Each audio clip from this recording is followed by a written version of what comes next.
Viva Voz, com Vera Magalhães.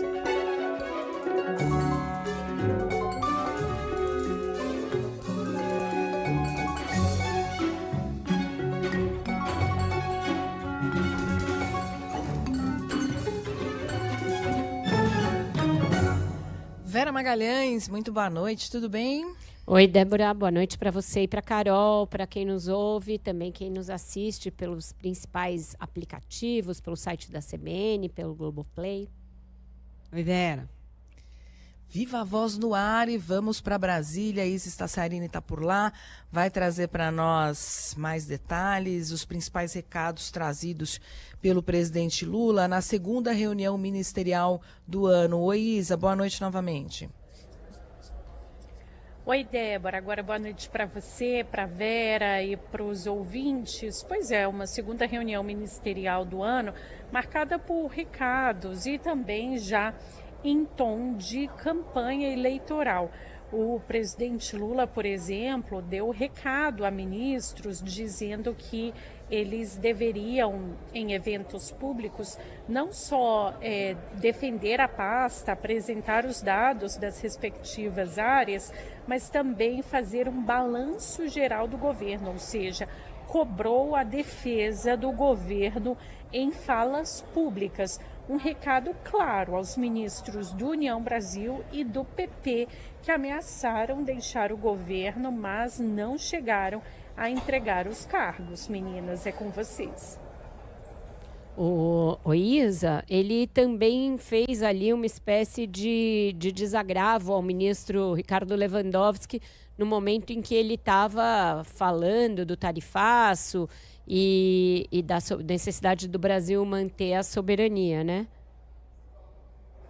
Exato, Vera, isso porque no tom adotado, né, por Lula, ele defendeu a soberania nacional, fez uma fala mais num tom nacionalista e repetiu duras críticas ao presidente dos Estados Unidos, Donald Trump, inclusive afirmando que o Brasil não aceitaria ser tratado como subalterno. E aí Lula fez um gesto de apoio ao ministro da Justiça, Ricardo Lewandowski, chamou a suspeita, né, de suspensão do visto dele de ato vergonhoso e desnecessário. E aí, por que eu falei a suspeita da suspensão do visto? É porque, oficialmente, o Ministério da Justiça não confirma essa suspensão do visto do ministro, diz que ele não foi notificado oficialmente. E aí, depois do Palácio do Planalto, a gente até questionou isso, se o presidente Lula teria recebido alguma informação de que o visto do ministro tinha sido ou não suspenso. E aí o Palácio do Planalto explicou que o que Lula quis foi fazer um gesto de agravo mesmo, Vera, foi isso que eu ouvi, inclusive manifestar um apoio público ao ministro Ricardo Lewandowski. Ô, Isa, e o presidente Lula voltou a fazer críticas ao presidente americano Donald Trump também, né? Isso, inclusive, né, um fato que chama a atenção, Vera, Carol e Débora, é o uso do boné, não só pelos todos os ministros, né, com a frase "o Brasil é dos brasileiros", justamente em contraponto ao boné usado pelo presidente americano Donald Trump e depois por aliados bolsonaristas, com aquela frase "Make America Great Again", que significa em português tornar a América grande novamente. E aí Lula repetiu as críticas que tem feito ao presidente norte-americano, justamente falando que o Brasil está disposto a negociar, inclusive citou nominalmente ministros da linha de frente desse diálogo, como Fernando Haddad, Geraldo Alckmin e Mauro Vieira, mas deu o recado dele, disse que o Brasil não aceita ser tratado como subalterno. Obrigada, viu, Isis Tassarini, pelas informações e também, durante essa reunião ministerial, segundo informações do jornal O Globo, meninas, o presidente Lula afirmou publicamente pela primeira vez que espera ter como principal adversário na disputa pelo Planalto do ano que vem o governador de São Paulo, Tarcísio de Freitas, e não um integrante da família Bolsonaro. Mais uma vez se colocando para a reeleição, né, o presidente Lula, e mostrando aí o que parece, né, para o que parece se encaminhar ao lado da direita. Exato, isso vem aí no momento em que o governador de São Paulo intensificou também as suas exposições públicas e as suas falas mais nacionalizadas. Se a gente olhar para os últimos dias, o governador participou de um evento de um banco com o agronegócio na semana passada. No fim de semana foi ao evento, a festa de Barretos, acompanhado de outros nomes da direita, e fez também ali uma fala bem política. Ontem foi nos eventos do Esfera e voltou a falar em tom nacional e a se contrapor ao PT. Então, e teve ainda o aniversário do partido dele, o Republicanos, com a inauguração de uma exposição que exalta o governador, etc., e não fala da participação no governo Lula, né? Esconde o ministro Silvio Costa Filho. Então, acho que o presidente percebeu essa movimentação, passou a entender que o governador de São Paulo não terá como não ser candidato no ano que vem, e essa cobrança que ele faz aos partidos tem, sim, como alvo muito o União Brasil, que é um dos partidos mais ativos aí, inclusive em desgastar o governo atualmente. O presidente do partido, Antônio Rueda, trabalha dia e noite para isso, juntamente com o presidente do PP, Ciro Nogueira, mas também visa o Republicanos, que tem o ministro Silvio Costa Filho ali no governo. Então, o que o Lula falou, segundo me disseram, é o seguinte: olha, vocês podem ficar, vocês hoje são ministros mais da minha cota pessoal do que dos partidos, nós desenvolvemos uma relação. O que não tem cabimento é em evento em que vocês estão e o governo é criticado, vocês não defenderem o governo. Então, ele nem pediu todos os votos, nem pediu nada. Deu a entender que mesmo se os partidos anunciarem que estão rompendo com o governo, alguns desses ministros podem permanecer graças a essa relação pessoal que foi desenvolvida, mas o que ele quer é que pelo menos eles façam a defesa pública do governo e não fiquem ali se fingindo de mortos quando acontecer um evento dos seus partidos e que o governo for muito criticado, né? Ô Vera, dá para dizer que o Lula ativou o modo eleição, porque além dele exortar os ministros a manifestarem apoio ao governo, já fala abertamente da possível candidatura do Tarcísio, tem a história do boné, né? Ele, todo mundo com aquele boné, o Brasil dos brasileiros, e anunciou a mudança do slogan do governo também, né? Em vez de União e Reconstrução, vai ser do lado do povo brasileiro, mostrando que deve ser realmente o mote dele aí para 2026, né? Eu acho que o Lula nunca chegou a desativar a sua skin eleitoral, né? Desde os últimos 40 anos, Exato, né? Pelo menos desde os últimos 40 anos, ele sempre esteve com o modo eleição on. Então, eu acho que agora ele deixa claro que está escolhendo quem vai estar ao seu lado no ano que vem, e deixando a porta aberta para que quem não estiver ao seu lado pegue o caminho da rua, né? Que é serventia da casa. Então, é isso que fica de recado.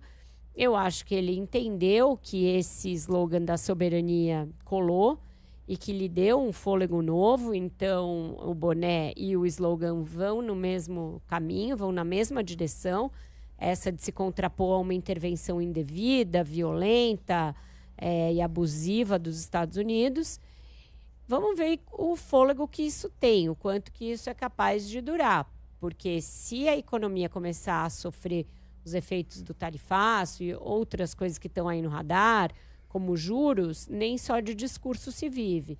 Então, eu senti dos ministros com quem eu falei depois da reunião uma certa cautela na euforia. Todo mundo acha que o governo deu, sim, uma aprumada, mas não vê ali um momento de vamos alçar um voo e ninguém mais vai ser capaz de conter o Lula, não vai ter nem adversário. Ninguém está nessa pegada. Todo mundo achando que é um bom momento, mas que depende de o governo remar todo na mesma direção. Gente, vamos seguir em Brasília para falar sobre o início dos trabalhos da CPMI do INSS. O Igor Cardim tem as informações para nós. Oi, Igor, boa noite.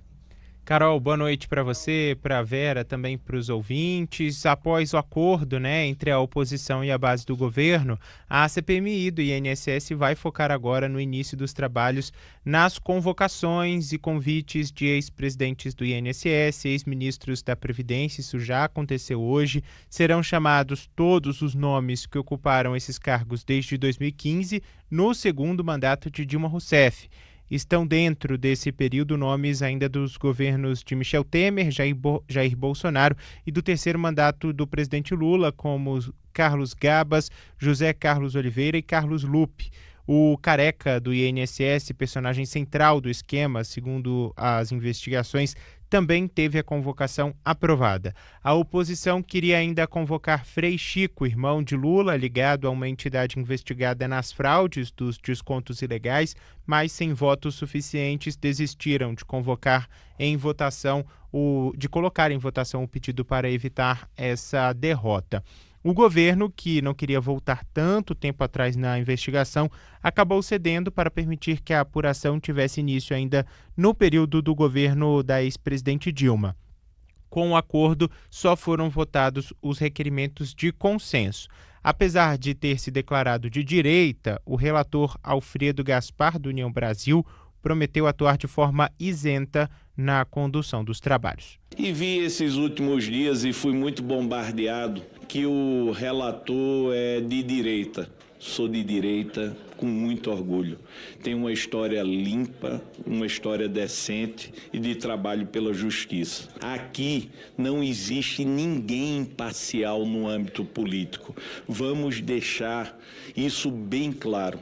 Os senhores não estão aqui escolhendo um deputado estrela, um deputado dos holofotes, mas também não é um deputado que está em lista de empreiteira nenhuma.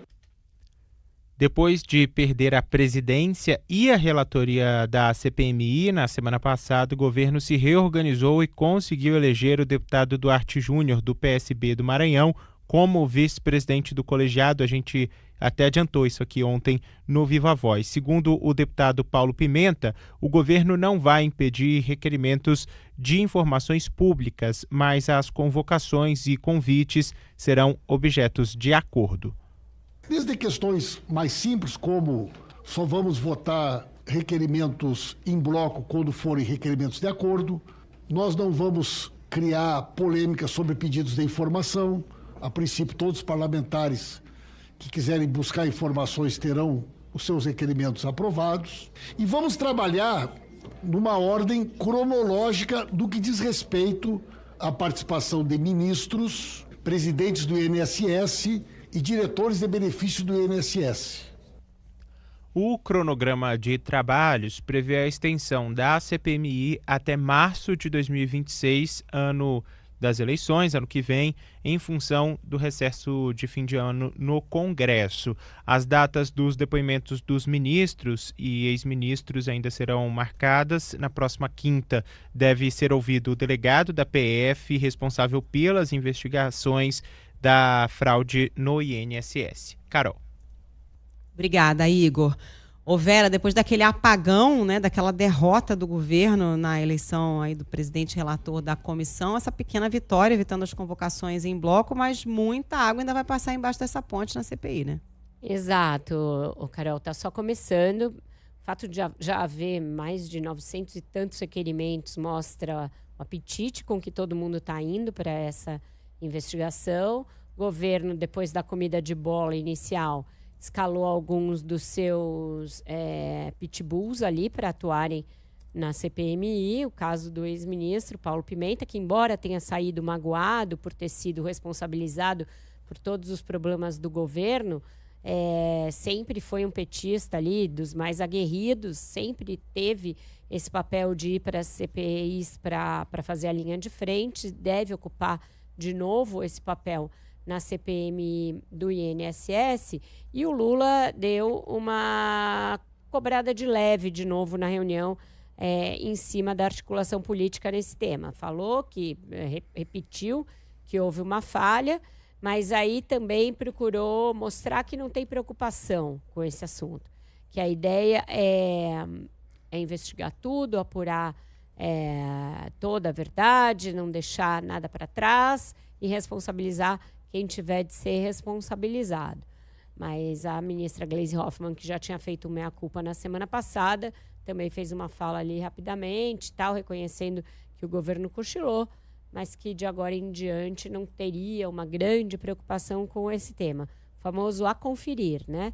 Porque tudo pode acontecer numa CPMI com essa amplitude de tempo e com tantas pessoas para serem convocadas, pessoas ligadas aí a sindicatos, a entidades, então a coisa pode sim complicar. Inclusive, Vera, até porque o plano de conclusão da CPMI é março do ano que vem. Vai entrar em ano de eleição, né? Você já disse aqui diversas vezes que essa CPMI tinha potencial para resvalar no governo. Imagino que no ano de eleição isso pode ficar ainda pior, embora estejam comemorando aí os acordos, mas a gente sabe que esse love aí mediano não deve durar muito, pode não durar muito tempo, né? Ainda mais quando ficar clara ali a definição de para onde vão os partidos, você pode ter alguns aliados de hoje virando adversários amanhã e vice-versa. Então, mesmo essa configuração de quem é governo e quem é oposição dentro da CPMI, ela é bastante fluida. Pode mudar de acordo com o sabor dos ventos da eleição do ano que vem, Débora. Muito bem, a gente faz um intervalo então e daqui a pouquinho a gente volta com mais Viva Voz. São 6h32, a gente está de volta com o Viva Voz e já está de volta também das suas breves férias, Renata Agostini, não? Só depois, me fazem sinal que não é hora da Renata Agostini, que ela vai vir daqui a pouquinho. A gente vai chamar o Igor Cardim, na verdade, direto de Brasília, porque tem novidade em relação ao ministro Alexandre de Moraes. Diga lá, Igor, boa noite. Estou de volta, Vera. Boa noite para você, para o nosso ouvinte. O ministro Alexandre de Moraes determinou, agora há pouco, que a Polícia Penal do Distrito Federal reforce o monitoramento do condomínio onde o ex-presidente Jair Bolsonaro cumpre prisão domiciliar. A medida prevê vigilância em tempo integral ao redor do local, sem qualquer presença de agentes dentro da casa do ex-presidente. Segundo a decisão, a medida preserva a esfera domiciliar e evita constrangimentos à vizinhança. Moraes destacou ainda que o reforço é necessário diante de indícios de risco de fuga apontados em documentos encaminhados ao STF pela Polícia Federal e pela Procuradoria-Geral da República. Segundo o ministro, elementos colhidos na investigação indicam que Bolsonaro mantinha documentos que poderiam facilitar a eventual evasão do país para a Argentina, além de uma atuação coordenada com o deputado Eduardo Bolsonaro, que estaria tentando interferir no andamento da ação. A ordem também determina que a Secretaria de Segurança Pública aqui do Distrito Federal adote providências para viabilizar essa operação. Eu entrei em contato com a Secretaria de Segurança Pública, mas eles disseram que ainda não foram oficiados formalmente. Os agentes destacados poderão atuar de forma discreta, com ou sem uniforme, mas sempre fora do espaço privado de Bolsonaro. A decisão complementa as medidas que já estão em vigor, como o uso da tornozeleira eletrônica e também, segundo a decisão, busca assegurar que o ex-presidente permaneça sob controle da justiça até a conclusão do julgamento, que começa na semana que vem, no dia 2 de setembro. Vera. Muito obrigada, Igor Cardim. Então, cravamos mais uma, né? Desde a semana passada, eu venho dizendo aqui, o Alexandre de Moraes não vai mandar prender o Bolsonaro, o Alexandre de Moraes não vai prender o Bolsonaro. Até um advogado chegou para mim, mas você acha que ele não vai mandar prender? Eu falei, olha, doutor, né, quem é pago para resolver essas questões aí no mundo judicial é o senhor, mas eu acho que não e tal. E, de fato, agora, com essa decisão de reforçar o policiamento, fica meio óbvio que ele optou por uma saída um pouco mais ortodoxa, vai esperar o julgamento e aí sim definir a pena definitiva do ex-presidente, caso ele seja de fato condenado, como dizem os prognósticos dele, dos demais integrantes no núcleo crucial que vai ser esse primeiro a ser julgado.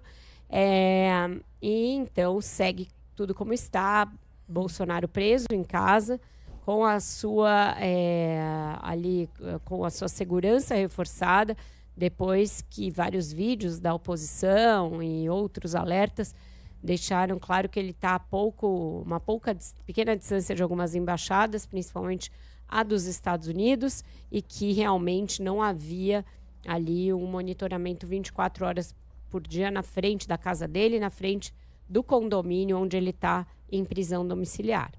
A gente até comentava aqui mais cedo, né, Vera, na abertura do ponto final, porque imaginávamos, né, a prisão domiciliar com uma tornozeleira eletrônica, já existe um monitoramento, até porque essas medidas, elas existem justamente para impedir que a pessoa saia de casa, que tente fugir. Com esse pedido de ampliação, nos perguntávamos aqui, bom, mas será que é realmente necessário? E essa resposta do ministro vem também, bom, não vou decretar a prisão, mas vou dar aqui uma resposta de que esse monitoramento vai ser ampliado e vou deixar a polícia ali 24 horas, que é para não ter nenhum perigo de fuga, né?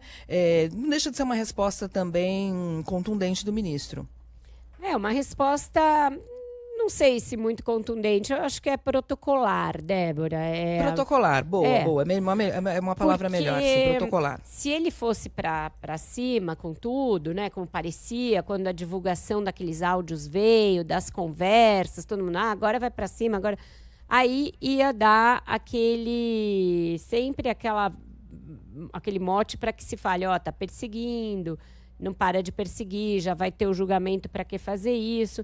Então ele quis dizer o seguinte, olha, essas conversas todas mostraram alguém que está cogitando a possibilidade de fugir. O Procurador-Geral da República deu a justificativa, ali, o embasamento que ele precisava para dizer que o Ministério Público também está preocupado com isso, também notou que existe esse risco. Então, com isso, eles solicitam à Polícia Federal que faça o que ela não vinha fazendo, que é esse monitoramento em tempo integral do ex-presidente. Não tinha uma viatura ali em tempo inteiro, mas aí o que começou a aparecer, né, nesses vídeos da oposição no fim de semana? Ele pode deixar a tornozeleira lá, apitando, e fugir para uma embaixada, a menos de 10 minutos.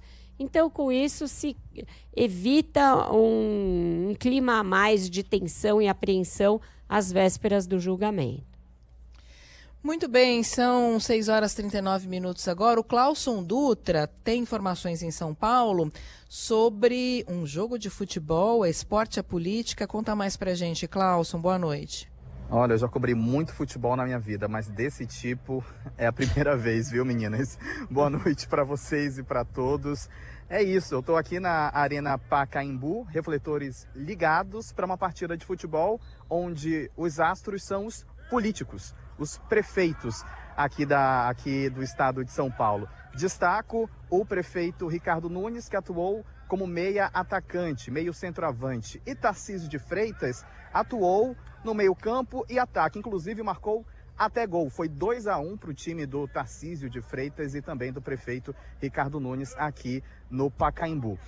A partida terminou agora há pouco, foi uma partida que durou menos de 30 minutos. Cafu esteve em campo também jogando, atuando no time do prefeito e do governador. Inclusive, o gol de Tarcísio de Freitas foi justamente numa cobrança de pênalti, mas foi o seguinte: Cafu, na marca da Cal, passou a bola e Tarcísio de Freitas colocou a bola no canto esquerdo do goleiro, terminou 2-1. Agora, guardadas as devidas proporções desse duelo, é bom explicar para o ouvinte o motivo também desse duelo, né? Hoje, aqui na Era exatamente o que eu me perguntava, desde que eu vi as fotos. Por favor, qual é o motivo desse evento? A gente explica agora, porque esse evento está acontecendo, inclusive, aqui no Pacaembu, começou hoje e vai até, portanto, a próxima quinta-feira. O Congresso Estadual de Municípios. Hoje foi a abertura desse congresso e estava na agenda, inclusive, desse congresso, essa partida de futebol ao fim desse encontro. Portanto, mais cedo nós tivemos a abertura desse congresso. Aí destaco, a gente deixa o esporte de lado para partir para o lado político. A presença do ex-presidente Michel Temer. E ele não atuou, para deixar bem claro, na partida de futebol. Ele apenas fez um discurso acalorado, focado principalmente em elogiar Tarcísio de Freitas. Esse foi o grande ponto em questão, politicamente falando, dessa abertura desse congresso de hoje, que reúne 150 prefeitos aqui do estado de São Paulo e, de acordo com a organização, prefeitos também de outros estados. Um ponto sobre essa partida, sabe quem apitou o jogo? Quem? Kassab. Gilberto Kassab, exatamente. E teve que chamar o VAR ou ele apitou direitinho? Ele apitou direitinho, mas inclusive ele permanece aqui no gramado porque está rolando uma outra partida entre prefeitos nesse momento. Kassab permanece aqui, portanto, sendo o árbitro dessa partida, meninas. Agora, focando também na questão política, trouxe essa questão do Kassab, porque o Kassab foi o mestre de cerimônias desse evento de hoje, né? Participaram, portanto, além do ex-presidente Michel Temer, o Kassab, também teve a participação do governador de São Paulo, Tarcísio de Freitas, que discursou durante 15 minutos, acenando principalmente para os prefeitos. Deixou, portanto, o que muitos estão colocando como uma provável agenda de pré-campanha de lado e acenou justamente para os prefeitos aqui do estado de São Paulo. Esse evento segue, portanto, até a próxima quinta-feira. A partida de futebol terminou hoje mesmo. Eu vou dizer para vocês, eu não sei se os prefeitos teriam tamanha sagacidade de continuar uma partida por 3 dias seguidos, tá? Ô, Clauson, e o gramado do Pacaembu resistiu a essa partida? Resistiu a essa partida, está resistindo bem, inclusive, guardadas as devidas proporções. O gramado está verde, está chovendo nesse momento, uma garoa aqui na cidade de São Paulo. Há 30 minutos as partidas acontecem aqui. Primeiro atuaram o prefeito e o governador e agora outros prefeitos também estão atuando aqui no gramado do Pacaembu, viu, meninas? Pronto, então a gente deixa para o PVC comentar depois esse clássico da política brasileira. Obrigada, Clauson. Boa volta aí para você. Eu não me sinto em condições de opinar, gente. Realmente só o PVC, viu? Agora... Bom, mas 30 minutos correram bastante, né? A gente está falando de um campo oficial, não atletas. Não, nem um pouco atletas, inclusive. O Kassab de juiz é a cereja do bolo, né? Porque ele que disse que não é nem de centro, nem de direita, muito pelo contrário, deve se julgar imparcial o suficiente para apitar a partida. Realmente, a política brasileira servindo entretenimento em doses nunca antes vistas, meninas. É um jogo de futebol e é também uma crônica da política brasileira. Esse jogo não deixa de ser. Exatamente. Nelson Rodrigues, nesse momento é que Nelson Rodrigues faz falta para escrever uma bela crônica a esse respeito. Vamos fazer mais um intervalo, aí na volta sim tem Renato Agostini.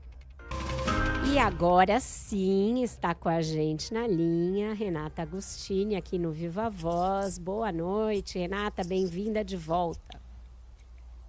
Olá, Vera, olá a todos, de volta das férias e aquecendo aqui os tambores, porque veja bem, 2026 já está entre nós, meu povo. Exato.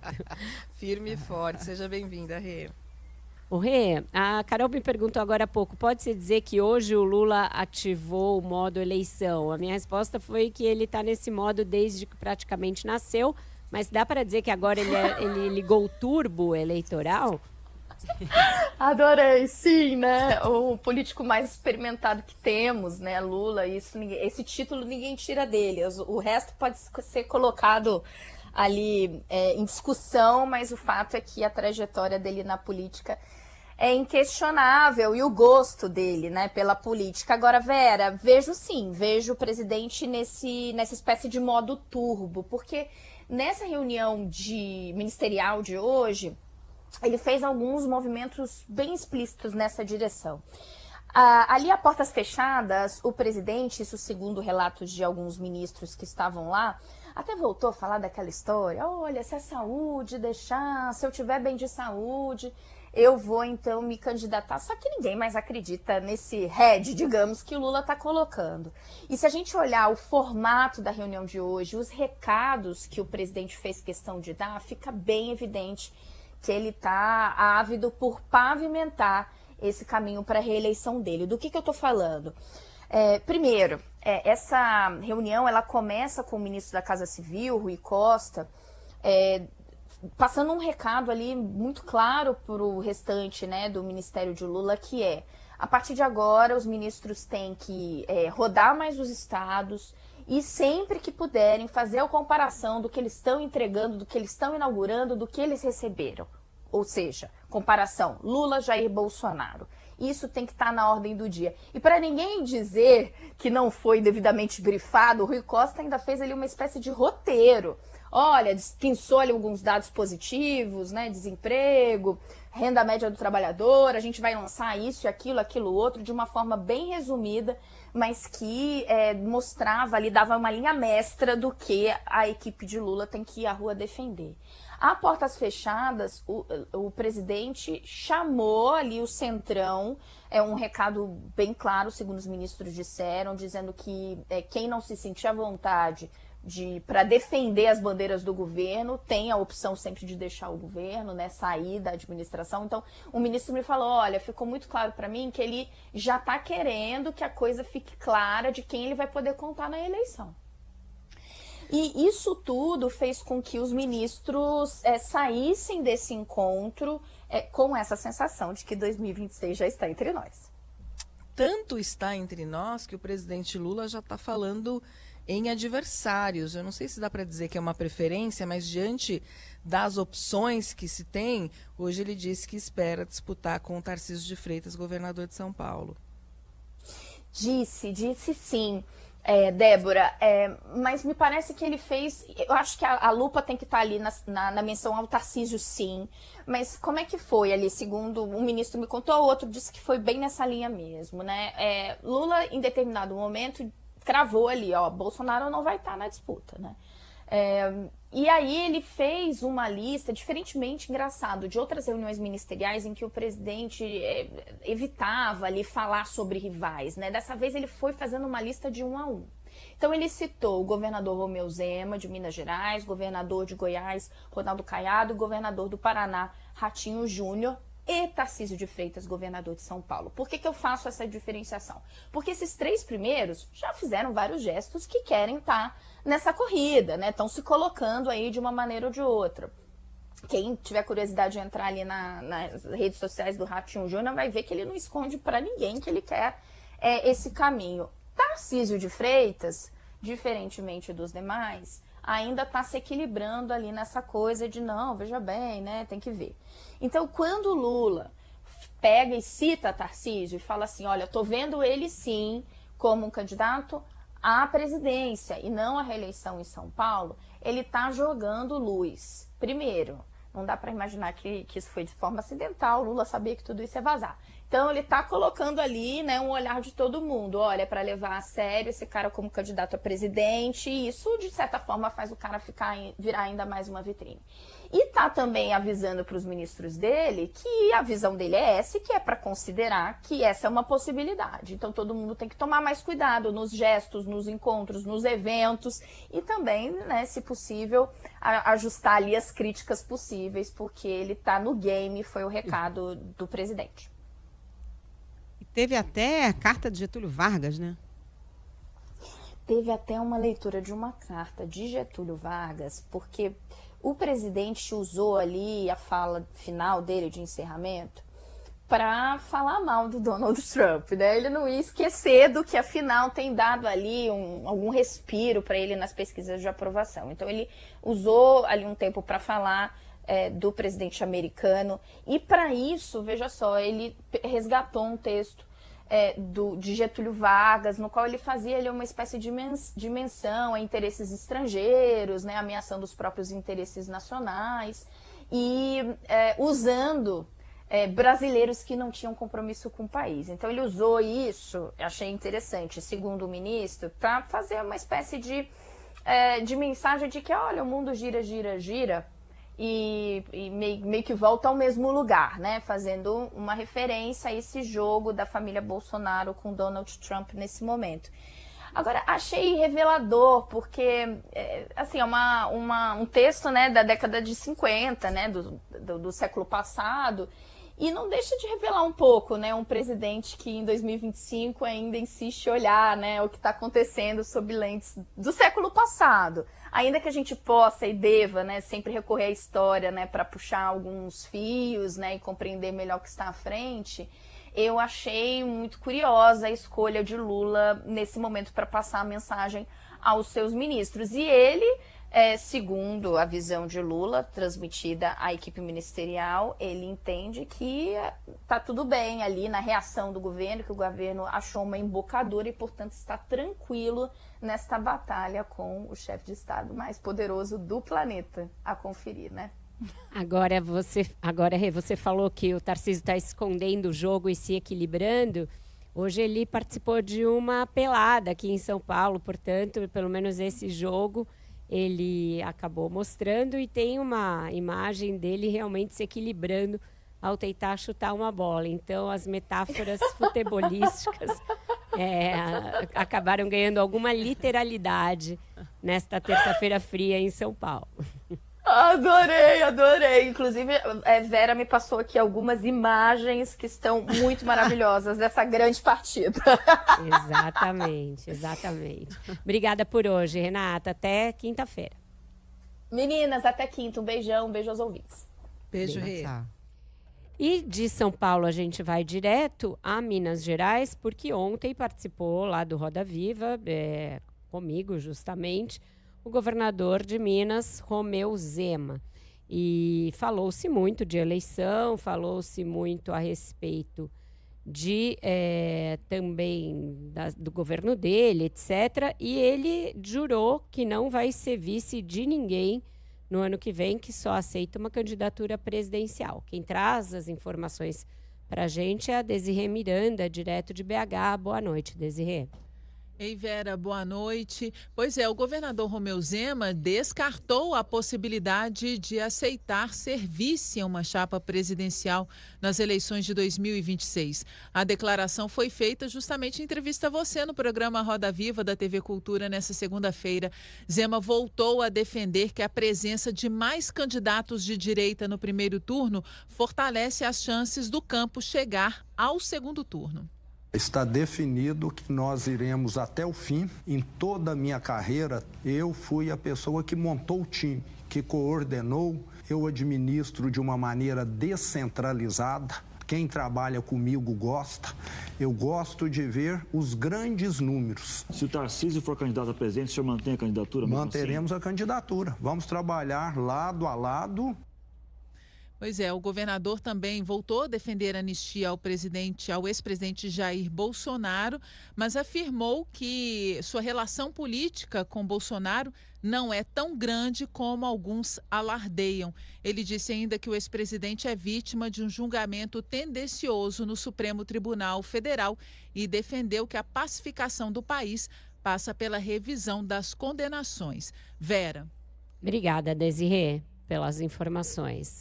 Foi um programa ali bem centrado na questão eleitoral. O governador fez muita defesa da família Bolsonaro, inclusive, se solidarizou com os filhos do Bolsonaro, mesmo com o Carlos Bolsonaro tendo chamado os governadores de direita de ratos. Ele disse que atribui isso à situação que eles estão vivendo, que não ficou ofendido. E também falamos sobre algumas declarações polêmicas dele, como aquela comparação entre moradores de rua e carros abandonados que deveriam ser guinchados.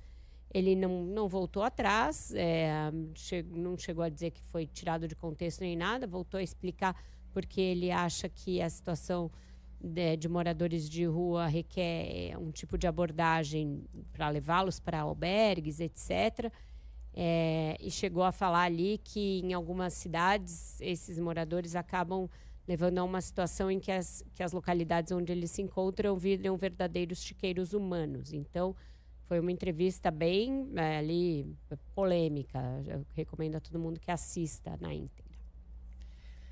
Muito bem, amanhã tem mais Viva Voz, então. Vera, obrigada, viu? Até amanhã. Obrigada, meninas. Até amanhã. Vocês ficam agora com a terceira hora do Ponto Final. Tchau, tchau. Beijo, Vera.